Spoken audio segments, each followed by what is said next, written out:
this is space weather. I'm going to show you the weather for the planets in space. First one is Mercury here.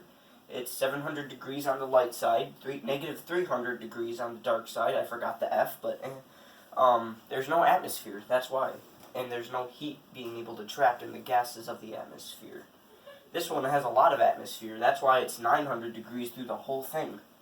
And it has lots of CO2 in its atmosphere. It's 96% CO2 up in there. It's a lot of atmosphere, and it rains acid, so yeah, wait, why is this on here?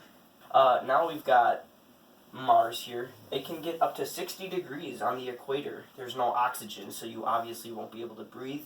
And the gravity, there's not much there.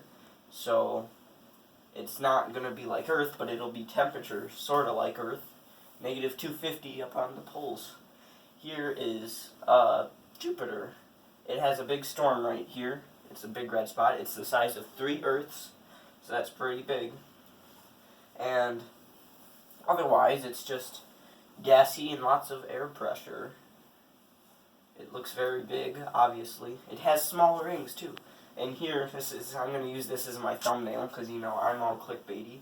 And then here you got big storm on Saturn, obviously. And it's very electric. You can see lightning almost anywhere on Saturn, so don't get shocked if you ever decide to go there. Also, the rings are pretty big. Yeah. This one is cold. It's on its side. There's not much else. And as you know, it rolls around like this. The poles are not up and down like they are on Earth. They're side to side. So, that's that. It's blue because of helium. It's tinted blue because of the helium. The rings are not as great as Saturn, but they're still there. Here's, once again, even colder than Uranus. It has a storm of its own. It's the Great Dark Spot on Neptune. This one's like the size of America, if that, because Neptune is not that big compared to Jupiter. And it has 800 mile per hour winds on that storm. It's a lot of winds. And it does have very faint wings, but